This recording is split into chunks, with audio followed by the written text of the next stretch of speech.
जय हिंद साथियों। आज की इस वीडियो में आरपीएफ कांस्टेबल के लिए एक ऐसे इंपॉर्टेंट क्वेश्चंस का हम प्रैक्टिस पेपर देखेंगे जिस पेपर को साथियों आपको जरूर देखना चाहिए, क्योंकि ये सभी शिफ्टों पर आधारित है। ये पेपर मैं कहूंगा जितने भी क्वेश्चन साथियों जीके के लिए हो, जितने भी करंट अफेयर के लिए हैं, तो कुल मिला के जीके प्लस करंट अफेयर की अगर बात करें तो 50 क्वेश्चन लिए गए हैं साथियों, जैसे आपके एग्जाम में इस बार आएंगे। और उसके बाद साथियों रीजनिंग होगी और उसके बाद साथियों मैथ होगी। तो आप एक काम करिए कि जीके जीएस में साथियों आप अपना स्कोर 25 करने की कोशिश कीजिए। कितना? 25 तो कम से कम करने की साथियों कोशिश कीजिए। अगर 25 करते हैं तो एग्जाम में आप 35 प्लस सही करोगे, ये भी समझ लीजिए। ठीक है, चलिए तो साथियों इस क्लास की शुरुआत करते हैं बहुत अच्छे अंदाज से। मैं कहूंगा इस क्लास को अगर आप लेते हैं तो आपका पेपर बहुत शानदार होगा, क्योंकि पिछली एनालिसिस के आधार पर है। ये एक एक्सपेक्टेड क्लास आपके लिए है। चलिए तो पहला सवाल है, चरक संहिता किससे संबंधित है? यह सवाल पूछा जा चुका है। मैंने बताया था आपको, चा से चरक और चा से होता है चिकित्सा, यानी कि चरक संहिता किससे संबंधित हो जाएगी? तो चिकित्सा से संबंधित हो जाएगी। अगला सवाल देखिए कि निम्नलिखित में से किस शासक के दरबारी कवि हरिशरण थे?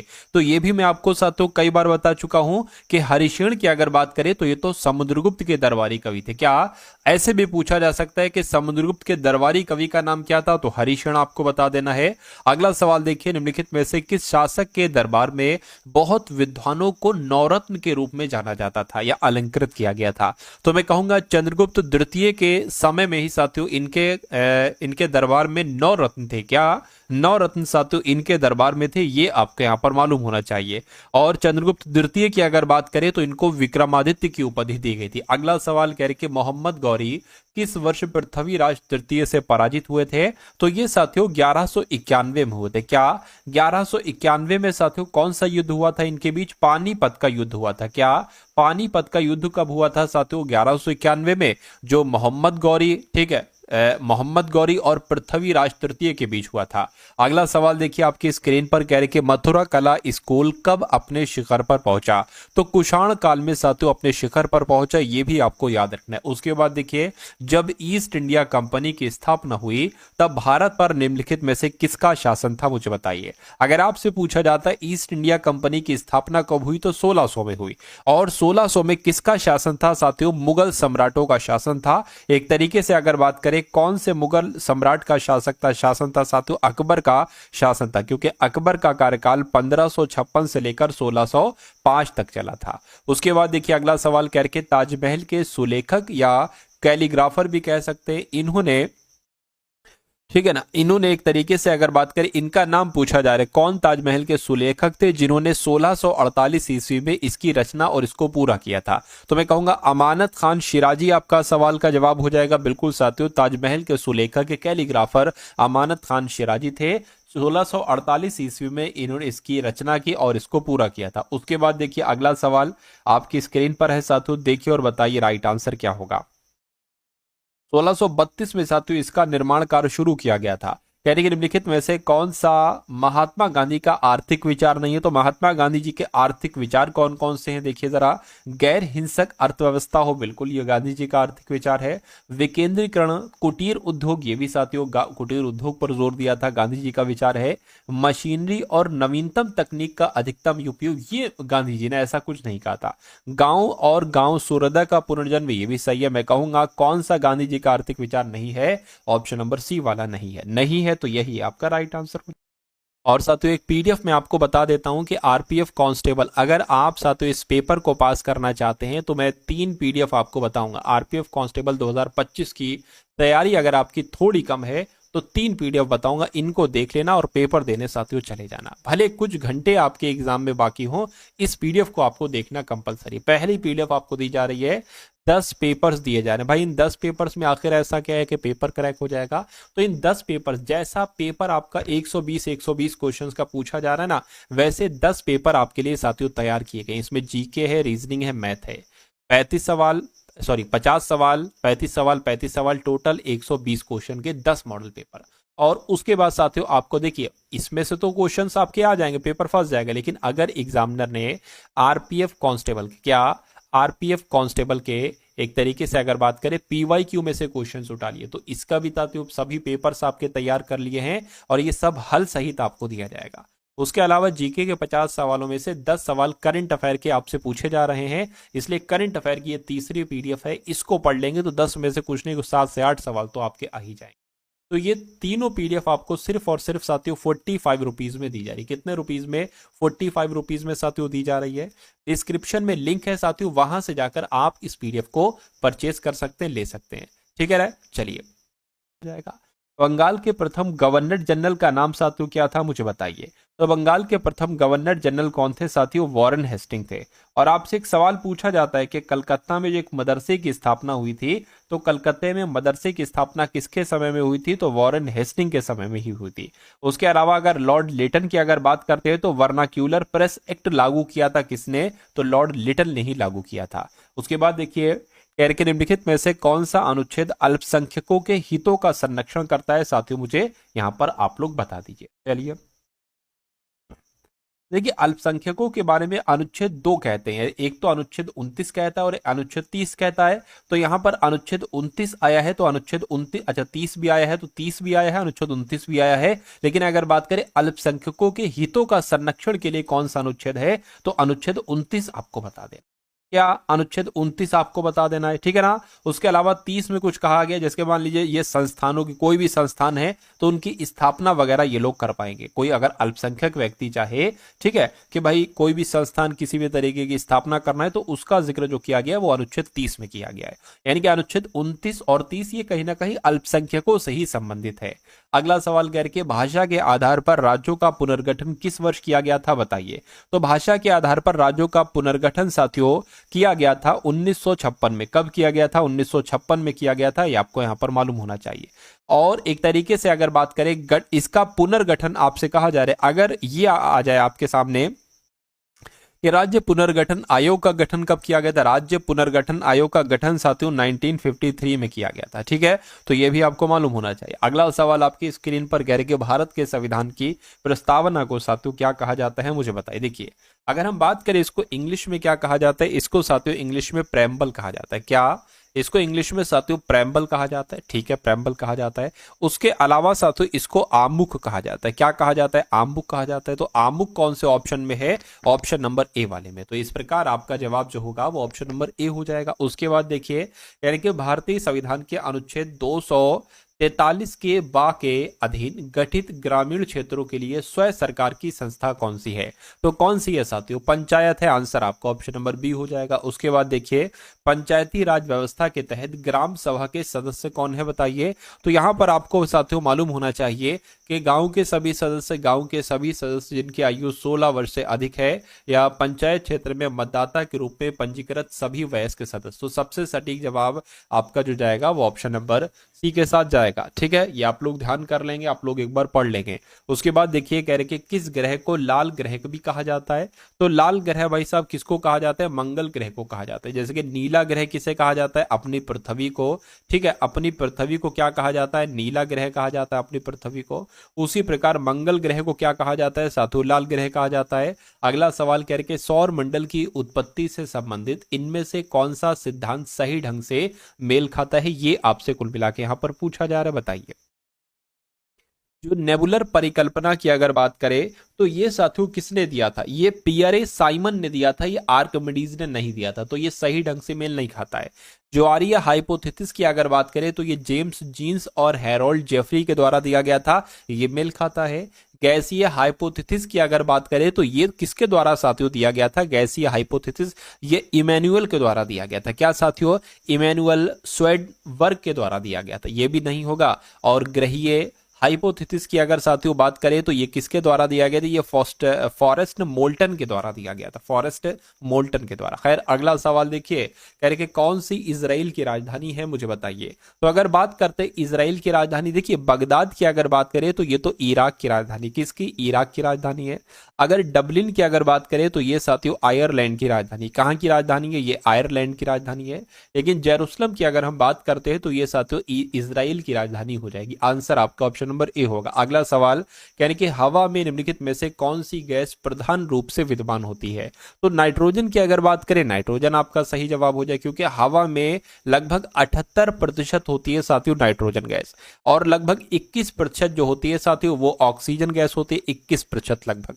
ठीक है ना, ये आप लोग यहाँ पर ध्यान रखें। कार्बन डाइऑक्साइड की अगर बात करें तो बहुत कम होती है, 0.03%, 0.03% होती है। ठीक है, आर्गन की अगर बात करें तो ये साथियों 0.93% होती है। तो ये चीजें आपको मालूम होना चाहिए। उसके बाद देखिए कह रहे कि निम्नलिखित में से स्थानों में से एमरेल्ड द्वीप समूह के नाम से जाना जाता है।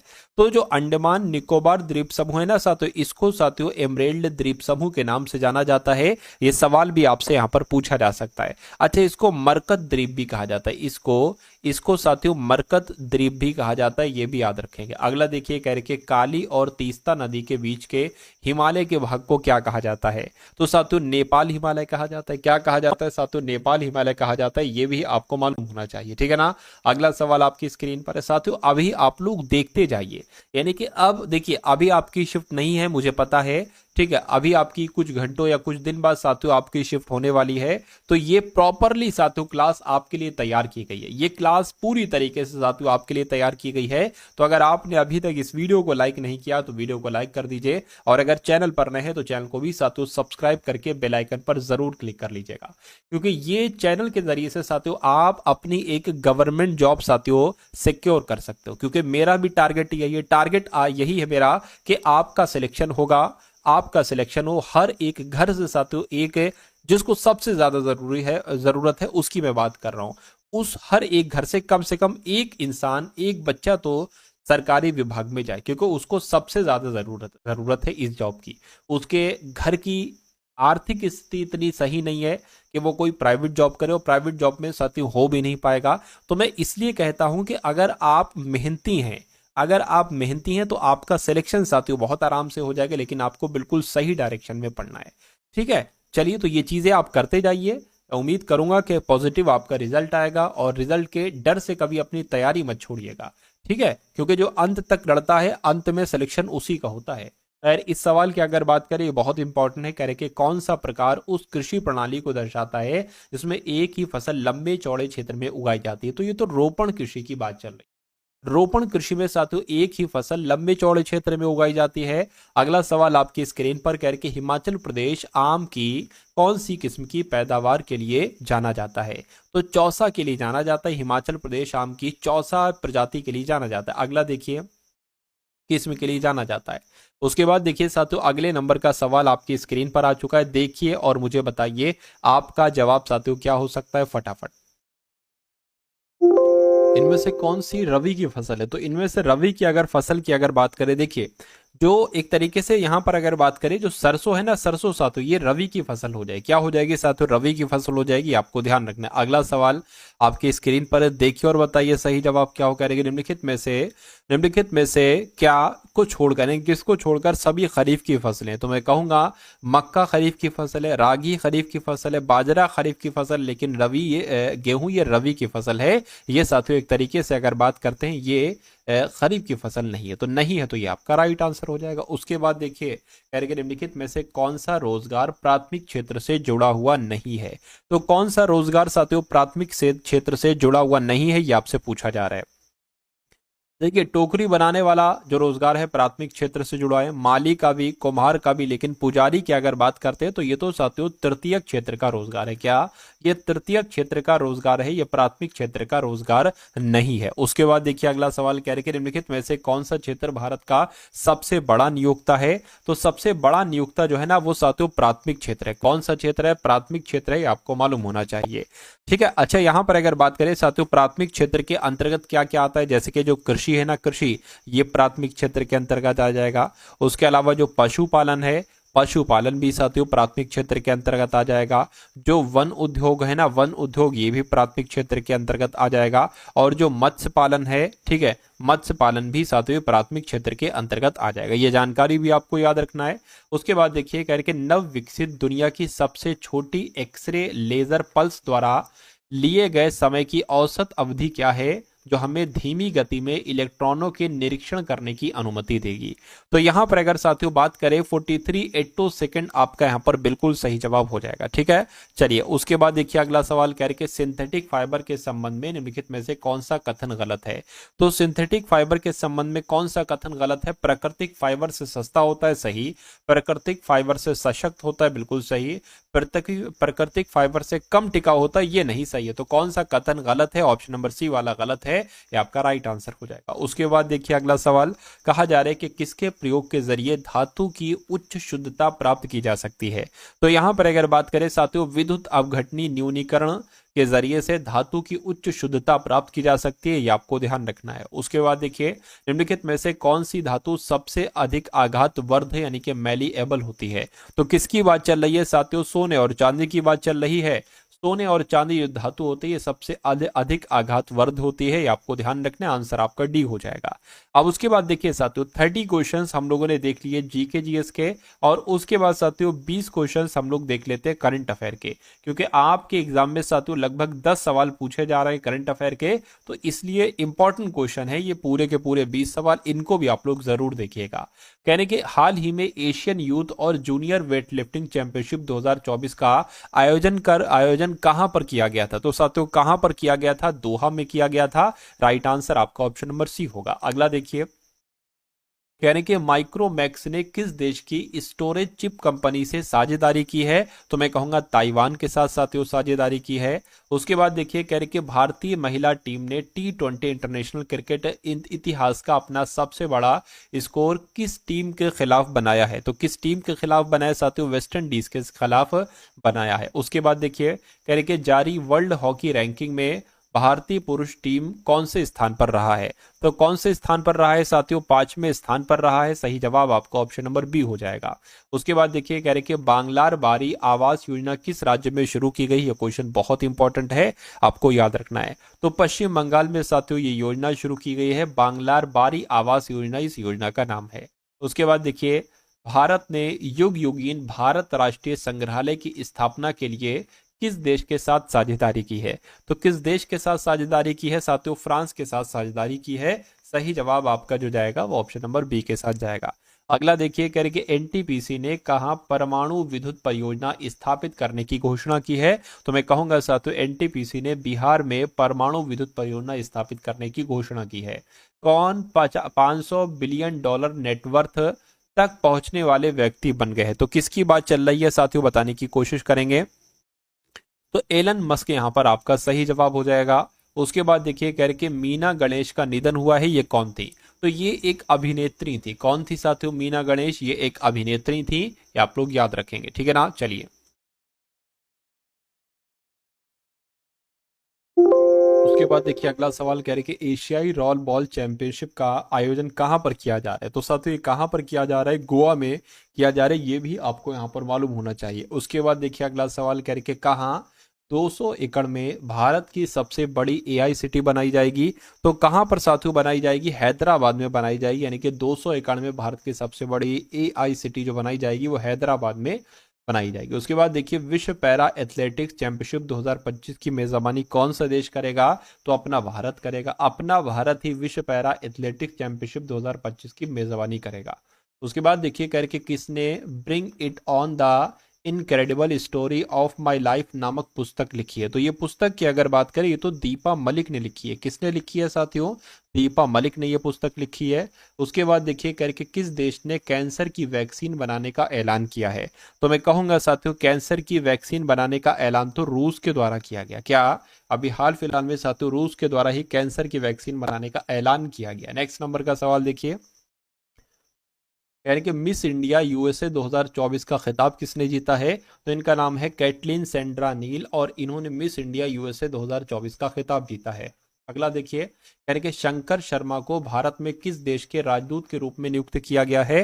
तो नेपाल आपका राइट आंसर हो जाएगा, क्योंकि शंकर शर्मा को भारत में नेपाल देश के राजदूत के रूप में नियुक्त किया गया है। अगला सवाल कहने के किसे खो खो वर्ल्ड कप 2025 के लिए ब्रांड एम्बेसडर बनाया गया है। तो किसको बनाया गया है साथियों, सलमान खान को बनाया गया है, यानी कि सलमान खान को ही खो खो वर्ल्ड कप 2025 के लिए ब्रांड एम्बेसडर बनाया गया है। और किसे अमेरिकी नौसेना का सर्वोच्च सम्मान मिला है। तो किसको मिला है साथियों, यहां पर आपका सही जवाब क्या होगा, टॉम क्रूज आपका राइट आंसर हो जाएगा। यानी कि अमेरिकी नौसेना का सर्वोच्च सम्मान टॉम क्रूज को दिया गया है। उसके बाद देखिए अगला सवाल आपकी स्क्रीन पर कह रहे कि छत पर सौर ऊर्जा स्थापित करने में कौन सा राज्य शीर्ष पर रहा है।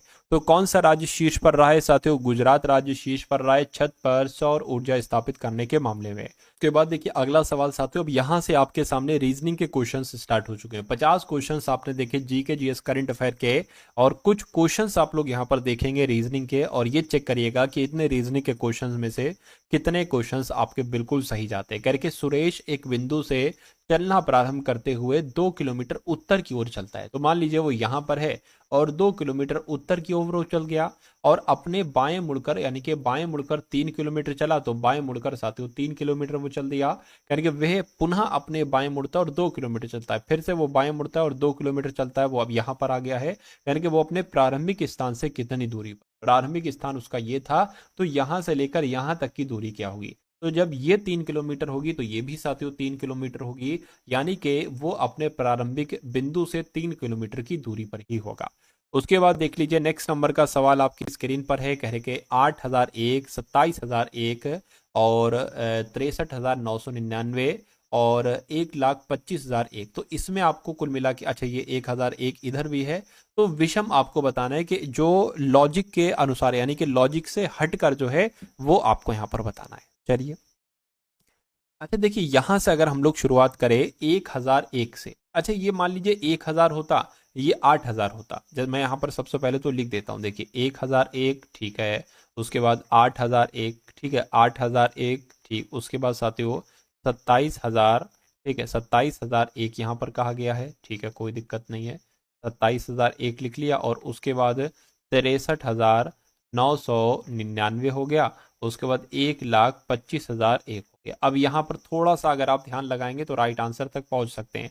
अगर हम इसको 1000 माने तो ये तो 10 का क्यूब हो जाएगा, अगर हम इसको 8000 माने तो ये साथियों 20 का क्यूब हो जाएगा, ठीक है। अगर हम साथियों इसको अगर 30 का क्यूब मान ले तो ये 27,000 हो जाएगा। अच्छा इसकी अगर बात करें, अब यहाँ पर देखिए क्या, अगर हम इसमें +1 कर दें, मतलब 10 का क्यूब 1000 +1 तो 1001 हो गया, इसमें भी हमें +1 करना पड़ेगा, इसमें भी हमें +1 करना पड़ेगा। लेकिन अगर 10, 20, 30 अगर हम यहाँ पर 40 लिखते हैं, और 40 का क्यूब जो होता है ना वो 64,000 होता है, 64,000। लेकिन यहाँ पर एक घटाया गया है, एक घटाया गया है, तो ये आया है 63,999, ठीक है। उसी प्रकार यहाँ पर साथियों हम किसका लगाएंगे, 50 का क्यूब लगाएंगे, लेकिन यहाँ पर हमें एक बढ़ाना होगा।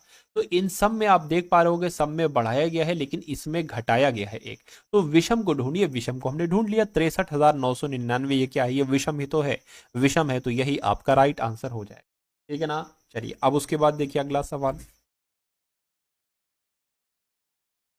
यानी कि कथन आपके सामने साथियों और अनुमान आपके सामने। पहला अनुमान है और दूसरा अनुमान है, आपसे पूछा जा रहा है कौन सा अनुमान सही है कौन सा अनुमान गलत है।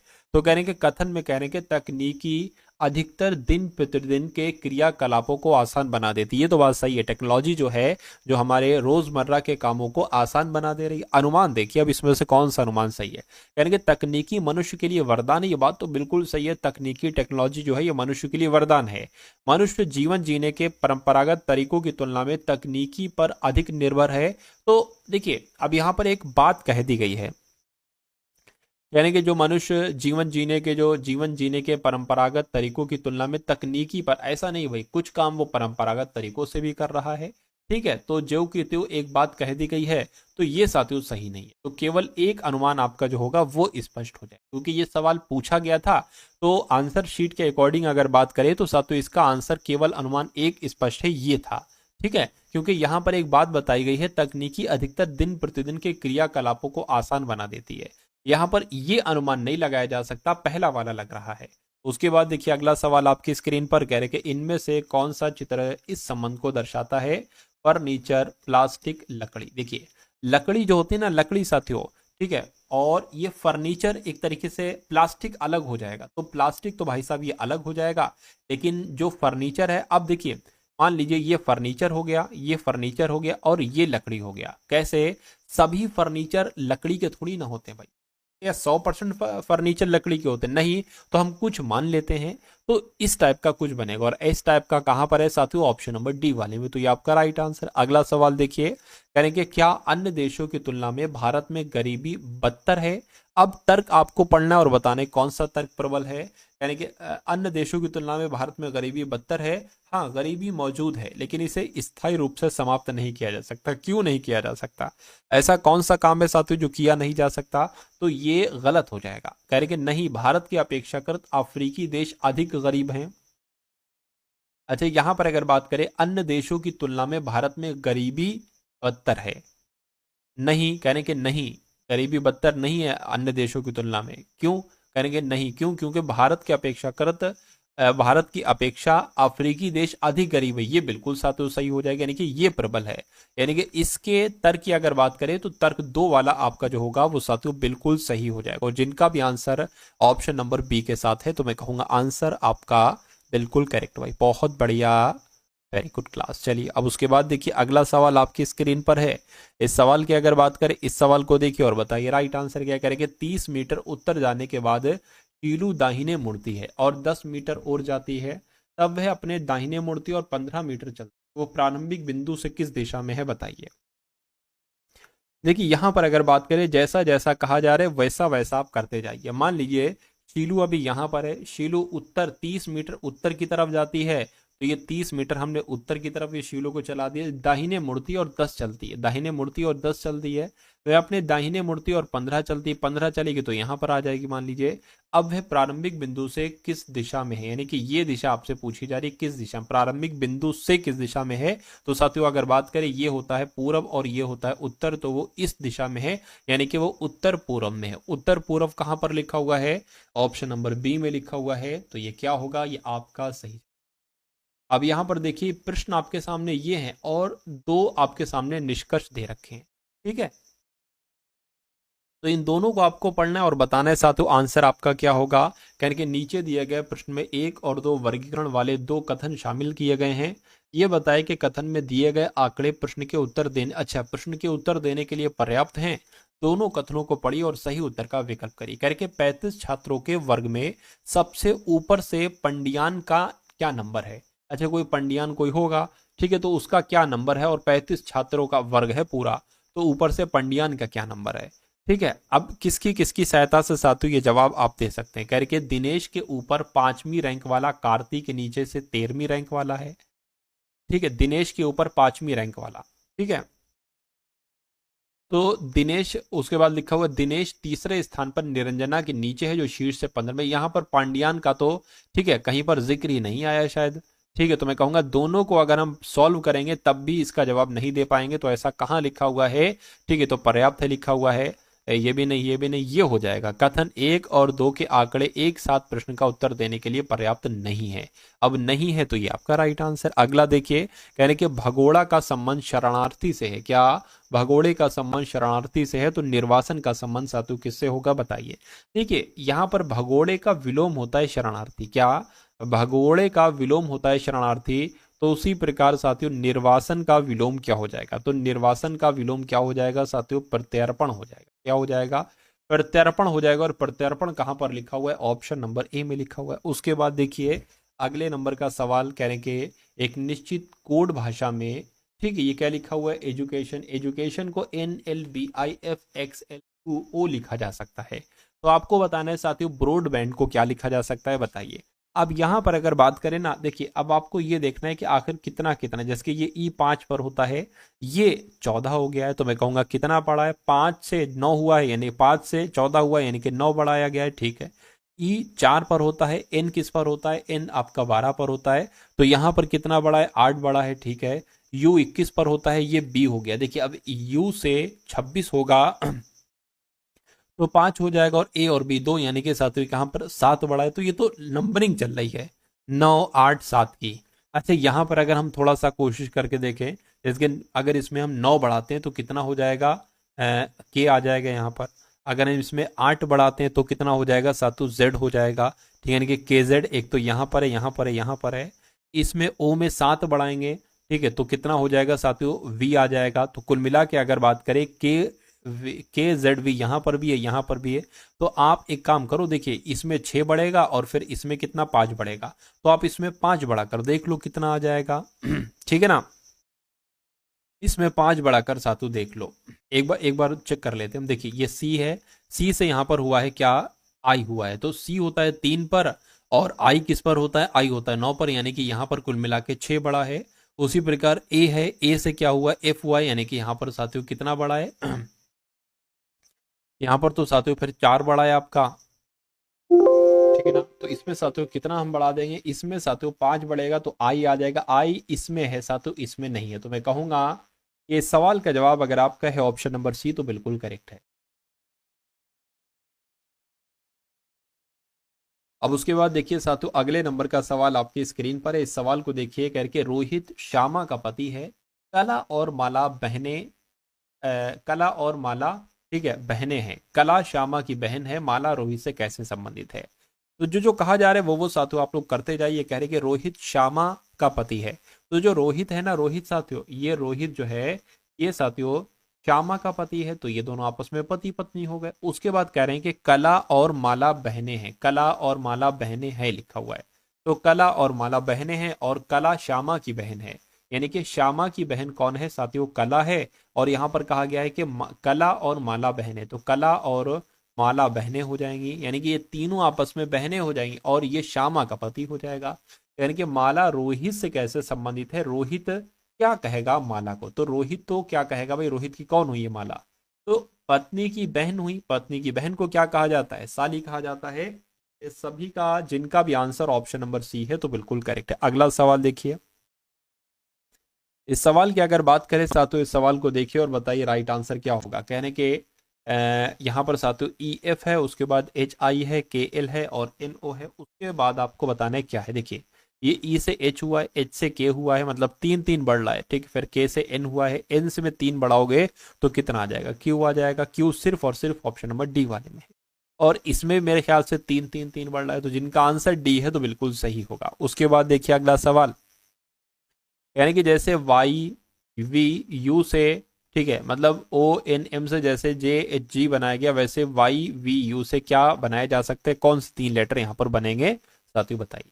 अच्छा देखिए यहाँ पर अगर बात करें, ओ से जे हुआ है यानी कि 5 घटाया गया है, 14 से 8 हो गया है, ठीक है, तो यहाँ पर कितना घटाया गया है, 6 घटाया गया है। और 13 से ये हो गया है, कितना घटाया गया है, 7 घटाया गया है। तो इसमें सबसे पहले कितना घटाया गया, 15 से यानी कि 5 घटाया गया, और 14 से ये हो गया है तो कितना घटाया गया, 6 घटाया गया, और 13 से ये हो गया है तो साथियों जब भी तो 6 ही घटाया गया ना।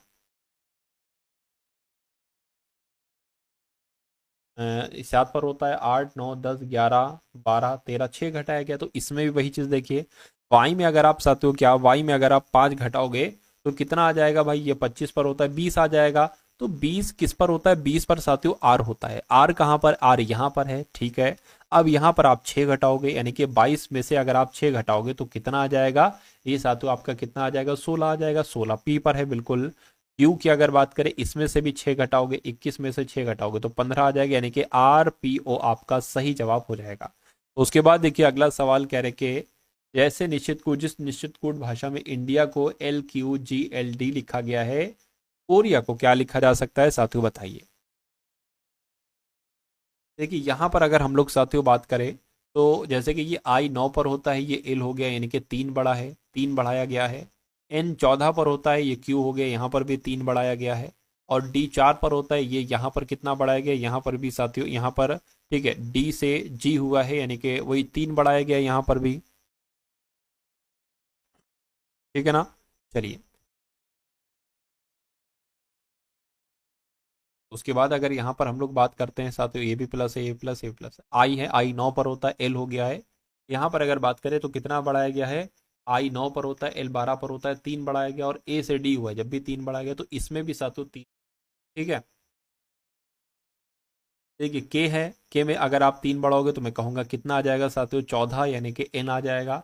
इसमें 3 बढ़ाओगे तो आर आ जाएगा। एन आर कहाँ पर है, यहाँ पर है, यहाँ पर है, यहाँ पर है, और यहाँ पर आर है, इसमें 3 बढ़ाओगे तो यू आ जाएगा, इसमें 3 बढ़ाओगे एच, और इसमें 3 बढ़ाओगे डी आ जाएगा। तो ये कहाँ पर लिखा हुआ है, N R U H D, ये तो ऑप्शन नंबर डी में लिखा हुआ है। तो जिनका आंसर यहाँ पर ऑप्शन नंबर डी है तो बिल्कुल करेक्ट हो जाएगा। अगला सवाल आपकी स्क्रीन पर है साथियों, देखिए इस सवाल को और बताइए राइट आंसर। कहने के कैपिटल टोक्यो न्यूयॉर्क के बीच आपस में जो संबंध है वो दर बताना है, आरेख बनाना है, मतलब कुल मिला के देखिए ये कैपिटल टोक्यो, अगर टोक्यो की अगर बात करें तो ये जापान की राजधानी है। क्या साथियों, टोक्यो की अगर हम बात करते हैं ना तो ये साथियों जापान की राजधानी हो जाएगी, ठीक है। अच्छा, ये एक राजधानी ही तो है जो टोक्यो है ना, तो टोक्यो क्या है साथियों, टोक्यो एक राजधानी है, बिल्कुल राजधानी है। तो मैं ऐसे कर दूं कि अगर साथियों ये कैपिटल हो गई, क्या हो गई, ये कैपिटल हो गई, और कैपिटल के अंदर साथियों क्या, ये टोक्यो हो गई, क्योंकि ये एक राजधानी है किसी देश की। लेकिन न्यूयॉर्क एक अलग, न्यूयॉर्क की अगर बात करें, न्यूयॉर्क अमेरिका का शहर है। तो कुछ ऐसा आरेख कहां पर बना हुआ है, ऐसा आरेख ऑप्शन नंबर डी में बना हुआ है। तो ये क्या होगा, यही तो आपका राइट आंसर हो जाएगा। उसके बाद देखिए साथियों, यहां से अगर बात करें तो आपके सामने मैथ के क्वेश्चन से स्टार्ट हो चुके हैं। तो इन मैथ के भी सवालों को आप लोग एक बार देख लीजिए, एक नजर देख लीजिए, ठीक है। तो 4,000 रुपए पर 6 महीने के लिए, अब ये सवाल थोड़ा सा अच्छे लेवल का है, ठीक है। 4,000 रुपए पर 6 महीनों के लिए, क्योंकि 6 महीने इसमें आ गया, वैसे वार्षिक लिखा होता है नॉर्मल, तो 6 महीनों के लिए 12% की वर्ष ब्याज दर से के हिसाब से त्रैमासिक रूप से संयोजित होने वाला ब्याज आपको बताना है, साधारण ब्याज आपको बताना है। देखिए मूलधन की अगर बात करें, मूलधन कितना है साथियों, 4,000 है। अब यहां पर अगर बात करें साथियों, समय की बात की गई, 6 महीने की बात की गई है, और 6 महीने की यहाँ पर कुल मिला के जो है वो बात की गई, ठीक है। और दर कितनी है साथियों, दर वैसे अगर बात करें तो 12% है, ठीक है। लेकिन 12% है तो त्रैमासिक रूप से संयोजित करना है, तो इसमें अगर त्रैमासिक रूप से करेंगे, ठीक है, या मान लीजिए समय की अगर बात करें, समय आपके पास 6 माह है, तो इसको अगर त्रैमासिक करेंगे यानी कि 3 माह के इसमें 2 भाग निकल पाएंगे, तो कुल मिला के साथियों आपका क्या, 2 तिमाहियां इसमें निकल आएंगी, क्या 2 तिमाहियां इसमें निकल आ जाएंगी, ठीक है। और यहां पर अगर बात करें साथियों, दर कितनी हो जाएगी, इसको अगर आप करोगे ना तो इसमें साथियों आपकी एक तरीके से बात करें तो 3% त्रैमासिक निकल आएगी, 3% क्या निकल आएगी साथियों, त्रैमासिक निकल आएगी। यानी कि अब साथियों दर की जगह पर 3% और समय की जगह पर दो आपको लिखना है, और वही वाला सूत्र लगा दीजिए, ए बराबर P1+R/, यहाँ ये वाला लगा दीजिए, ये वाला, ठीक है। चलिए, तो ए सबसे पहले ज्ञात कर लेना, फिर ए माइनस पी करके ब्याज ज्ञात कर लेंगे। तो साथियों पी कितना है, 4,000 पी है, और 1+R कितना है साथियों, आर आपका 3% हो जाएगा, 3 हो जाएगा, बटे में 100 हो जाएगा, और टी कितना है साथियों 2 है। अब यहाँ पर आपको साथियों समझ में आ गया है, यहाँ तक आपकी समझ में आ चुका है तो बहुत अच्छी बात है। चलिए, अब साथियों इसको आपको क्या करना है, इसको आपको साथियों खाली कैलकुलेट करना है, ठीक है ना। इसको क्या करना है साथियों, खाली कैलकुलेट करना है, कैलकुलेट कर लेंगे और आपका आंसर जो है ना वो साथियों आपके सामने आ जाएगा। चलिए, कोई दिक्कत नहीं है। देखिए, अब यहां पर अगर बात करें 100 एकम 100 और 3 103, यानी कि 103/100 पावर 2 है ना, तो 103/2 ये 2 बार लिख देंगे, और गुणा में क्या है साथियों, 4,000 है। अब इसको कैलकुलेट कर लीजिए, 2 जीरो से 2 जीरो, इस 1 जीरो से ये 1 जीरो कैंसिल हो जाएगा। अब मैं आपको गुणा करके बता देता हूं, ठीक है। इस यहाँ पर जो जो लिखना है वो मैं यहाँ पर मैंने लिख दिया, और बटे में क्या है, बटे में 10 है, ये आपका ए है। अब कैलकुलेटर का यूज मैं कर सकता हूँ, बताइए भाई, मैं यहाँ पर साथियों कैलकुलेटर का यूज कर सकता हूँ या नहीं कर सकता हूँ, ठीक है। कर लेता हूँ समय बचाने के लिए। कर तो आप भी लोगे, आपको क्या करना है साथियों, आपको करना है भाई 103 की गुणा 103 से, और फिर 4 से गुणा करोगे, जो आएगा एक नंबर के बाद पॉइंट लगा देना। मैं कैलकुलेटर का यूज कर लेता हूँ, ठीक है। 103 गुणा 4 हो गया, और इसको भाग कराओगे साथियों किससे, ठीक, भाग अगर 10 से कराओगे तो आपके सामने ए कितना आ जाएगा पता आपको, ठीक है, 42,436 ठीक है, सॉरी 4,243.6, ये ए आ जाएगा। अब साधारण ब्याज आपको ज्ञात करना है, ये क्या होता है, ए माइनस पी होता है। तो ए कितना है साथ, इतना है, पी कितना है, 4,000 है, तो इसमें से 4,000 आप माइनस कर दीजिए। 4,000 माइनस कर देते, क्या दिक्कत है साथियों, यानी कि 243 बचेगा। तो 243.6 कहां पर लिखा हुआ है, ऑप्शन नंबर साथियों, ऑप्शन नंबर बी में लिखा हुआ है। तो जिनका भी साथियों आंसर यहाँ पर ऑप्शन नंबर बी है, तो मैं कहूंगा आंसर आपका बिल्कुल करेक्ट हो जाएगा भाई, बहुत बढ़िया, वेरी गुड क्लास। चलिए, अब उसके बाद देखिए अगले नंबर का सवाल आपकी स्क्रीन पर है, इस सवाल को देख लीजिए और साथियों मुझे बता दीजिए कि आंसर आपका क्या हो सकता है। चलिए, तो देखिए इसमें साथियों क्या है, कहने कि यदि एक संख्या का 20% जो है ना वो 50 है। अगर कोई मान लीजिए कोई भी संख्या है, मान लीजिए वो संख्या x है, इस संख्या का 20% जो है वो 50 है, तो उस संख्या का 87.5% क्या होगा। तो सबसे पहले तो साथियों क्या, ये संख्या ज्ञात कीजिए। ये संख्या ज्ञात करेंगे तो 100 की गुणा 50 से हो जाएगी, यानी कि ये 50,000 हो जाएगा, और इसकी भाग हो जाएगी साथियों 20 से। ठीक है, तो इस जीरो से ये जीरो कैंसिल हो जाएगा, यानी कि x बराबर क्या आ जाएगा साथियों, 250 आ जाएगा।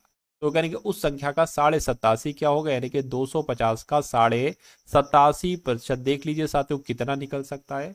तो 50 पंजे और 50 दूना, ये कट हो गया, इससे कट करोगे इसको साथियों, ये आपका 2.5 आ जाएगा। यानी कि अब आपको 87.5 गुणा 2.5, ठीक है, इसकी गुणा करा लेना है और बस साथियों आंसर जो होगा वो आंसर आपके सामने आ जाएगा। तो मैं कैलकुलेटर का यूज कर लेता हूँ, 87.5 गुणा 2.5, इसको करेंगे तो 218.78 आएगा। और ऐसा कहां पर लिखा हुआ है साथियों, ऐसा ऑप्शन नंबर डी में लिखा हुआ है। तो जिनका आंसर यहाँ पर ऑप्शन नंबर डी है, मैं कहूंगा आंसर आपका बिल्कुल करेक्ट हो जाएगा भाई, बहुत बढ़िया, वेरी गुड क्लास। उसके बाद देखिए अगला सवाल। इस सवाल की अगर बात करें, कह रहे कि 3 अंकों की ऐसी संख्या कितनी संख्या होगी, 3 अंकों की ऐसी कितनी संख्याएं होगी जिन्हें 5 से 6 से 7 से 8 से विभाजित किया जाए तो प्रत्येक का शेषफल 3 होगा। तो सबसे पहले साथियों हमें क्या, 5, हमें 6 और 7 और 8 का एलसीएम हमें ज्ञात करना होगा। तो फिर हमें एक ऐसी संख्या मिल जाएगी जो 5, 7, 6, 7, 8 से विभाजित हो सकती है। तो साथियों सबसे पहले 2 से कट करें तो 5 ऐसे लिख दोगे, 3 आ जाएगा, 7 और 4 आ जाएगा, 2 से कट करे 5 आ जाएगा, 3 आ जाएगा, 7 आ जाएगा, 2 आ जाएगा, फिर एक बार और 2 चाहिए होगा, ये भी कट हो जाएगा, फिर 3 चाहिए होगा, ये कट हो जाएगा, फिर 5 चाहिए होगा, ये कट हो जाएगा, 7 चाहिए होगा, ये कट हो जाएगा, 2 दूना 4, 4 दूना 8, 8 कम 8, 8 16, 8 8 3 24। ठीक है, तो 24 की गुणा आपको किससे कराना है, 7 पंजे 35 से। तो इसको कैलकुलेट करा लीजिए साथियों, 5 चौक 20 हो जाएगा, 5 दूना 10 और 12 आ जाएगा यहाँ पर, 4 3 12 आपका आ जाएगा। ठीक है, 3 दूना 6 और 1 7 आ जाएगा।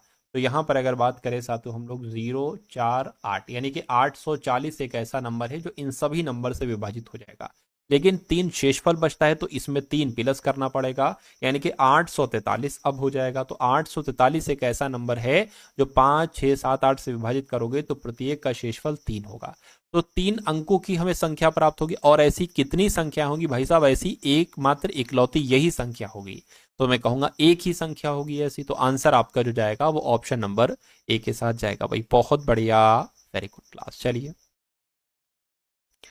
उसके बाद देख लीजिए साथियों, नेक्स्ट नंबर का सवाल आपकी स्क्रीन पर है। इस सवाल को थोड़ा सा आप ट्राई करके देखिए साथियों और मुझे बताइए कि आपका राइट आंसर यहाँ पर क्या हो सकता है। चलिए, देखिए यहाँ पर कहा गया है कि एक ट्रेन प्लेटफॉर्म को 4 घंटे में और एक खड़े हुए आदमी को 2 घंटे में पार कर सकती है। अगर ट्रेन की लंबाई 500 मीटर है तो ट्रेन की गति क्या होगी। तो ट्रेन की गति आपसे पूछी जा रही है। गति बराबर क्या होता है साथियों, दूरी बटे समय होता है, दूरी बटे समय होता है साथियों। अब यहाँ पर दूरी की अगर बात करें तो ये क्या है, ये ट्रेन की लंबाई है तो ये दूरी हो जाएगी। ठीक है, यानी कि 500 मीटर है तो साथियों ये क्या, अगर हम किलोमीटर में निकालें तो 0.5 यहाँ पर आ जाएगा। तो 0.5 दूरी हो गई। समय की अगर बात करें तो समय साथियों, ठीक है, ये आपका समय कितना, 2 घंटे हो जाएगा। तो इसको आपको कैलकुलेट करना है, पॉइंट हटाओगे 0 बढ़ जाएगा, यानी कि 1/4 आ जाएगा। तो मैं कहूंगा साथियों 1/4 की अगर यहाँ पर हम बात करते हैं तो इसको देखिए, अगर पॉइंट लगाएंगे तो यहाँ पर 0 आ जाएगा। 4 दूना 8 हो गया, अब 2 बचा, पॉइंट लगाएंगे 0 बढ़ाएंगे, 4 पंजे कितना, 4 पंजे 20 आपका हो जाएगा। तो मैं कहूंगा साथियों चाल कितनी निकलेगी, 0.25 किलोमीटर प्रति घंटा चाल निकलेगी। और ऐसा कहां पर लिखा हुआ है, ऐसा साथियों ऑप्शन नंबर सी में लिखा हुआ है। तो ये आपका राइट आंसर है। अगला सवाल कह रहे कि ए एक काम को 50 दिन में करता है, बी उसी काम को अकेले 40 दिन में करता है। ए के द्वारा काम आरंभ किए जाने के 20 दिनों के बाद बी उसमें शामिल, तो कुल कितने दिनों में काम होगा। पहले ये देखिए कि ये एक ऐसा नंबर जो 50-40 से कट जाए, तो कौन सा एक ऐसा नंबर जरा बताइए। 200 ले लेते हैं, 200। ठीक है, 50 चौक और 40 पंजे। ठीक है, यानी कि ए एक दिन में 4 काम करता है, बी एक दिन में 5 काम करता है। तो कहने के, ठीक है, ए के द्वारा काम आरंभ किया जाता है और 20 दिनों तक यही ए कार्य करता रहता है। तो साथियों टोटल काम क्या है, 200 है। अगर ए 20 दिन तक काम करता रहता है और ये एक दिन में 4 काम करता है तो जाहिर सी बात है 80 काम कर लेगा, ये 20 दिन में 80 काम कर लेगा। और अब बी आता है इसमें, 80 काम हो चुका यानी कि 120 काम बाकी है। तो अब ये दोनों लोग करते, कह रहे बी उसमें शामिल तो होता है, तो कुल कितने दिनों में काम समाप्त होगा। अब कितने दिन में समाप्त होगा, 9 काम करते हैं दोनों मिलकर। तो देखिए जरा कितने दिन में समाप्त होगा, 9 एकम 9, ये हो जाएगा 30, 9 तीन आपका 27, तो कुल मिला के 13 दिन इधर हो जाएंगे। ठीक है, 13 दिन क्या हो जाएंगे, इधर हो जाएंगे, और 20 दिन साथियों आपके ये हो जाएंगे। तो ये कितना हो जाएंगे, लगभग 33 से ज्यादा दिन हो जाएंगे। पॉइंट करके कुछ आएगा तो 33 प्लस दिन कहां पर लिखा हुआ है, ऑप्शन नंबर सी में लिखा हुआ है। तो ये क्या है, यही तो आपका राइट आंसर है। अगला सवाल आपकी स्क्रीन पर है, यानी कि भाई साहब यहाँ पर 1/4 है और 1/5 है और 5/6 है, इसका एलसीएम आपको निकालना। तो ऊपर वाले नंबर का आपको एलसीएम निकालना होगा, नीचे वाले नंबर का आपको एचसीएफ निकालना होगा। तो एलसीएम निकालेंगे तो ऊपर वाले का क्या आएगा, 5 आएगा। नीचे अगर एचसीएफ निकालेंगे 4, 5, 6 का एचसीएफ क्या आ जाएगा साथ, तो 1 आएगा। तो 5/1 आ जाएगा, 5/1 तो नहीं है, 5 है, तो 5 आपका राइट आंसर हो जाएगा। अगला सवाल आपकी स्क्रीन पर है और अंतिम सवाल है ये, यानी कि 4 व्यक्ति एक काम को 12 दिनों में कर सकते हैं अगर व्यक्तियों की संख्या 2 से घटा दी जाए। क्या 2 घटा दी जाए, ठीक है, तो वो असल काम के 1/4 काम को कितने दिनों में पूरा करेंगे। देखिए कहा गया है कि 4 व्यक्ति एक काम को 12 दिन में करते हैं, तो 4 व्यक्ति एक काम को 12 दिन में करते हैं। और कहने के व्यक्तियों की संख्या 2 घटा दी जाए, 4 लोग थे, 2 घटा दी जाए यानी कि 2 लोग बचेंगे। 2 लोग बचेंगे तो ये कितने दिनों में काम करेंगे, मान लीजिए इतने दिनों में काम करेंगे। अच्छा, ये टोटल एक काम करते और ये टोटल कितना करते, 1/4 काम करते, लिखा हुआ 1/4 काम करते हैं। ठीक है ना, तो ये 4 तो साथियों यहाँ पर आ जाएगी, यहाँ से ये 4 हट जाएगा, ये 1 भी हट जाएगा यहाँ पर। अब इसको कैलकुलेट कर लीजिए। इसको कैलकुलेट आप कैसे करेंगे, देखिए ये 4 गुणा ये 12 हो जाएगा आपका, 2 गुणा 4 नीचे आ जाएगा और बराबर ये डी हो जाएगा। 2 से कट करोगे 2 आ जाएगा, 2 से कट करोगे 2 आ जाएगा, 2 से कट करोगे 6 आ जाएगा, यानी कि दिनों की संख्या कितनी हो जाएगी साथियों, 6 दिन हो जाएगी। यानी कि 6 दिन में साथियों 1/4 काम हो जाएगा। तो कुल मिला के आंसर आपका जो जाएगा वो ऑप्शन नंबर बी के साथ जाएगा। बहुत बढ़िया, वेरी गुड क्लास। तो कैसी लगी साथियों आपको ये क्लास, एक बार कमेंट सेक्शन में जरूर बताइएगा।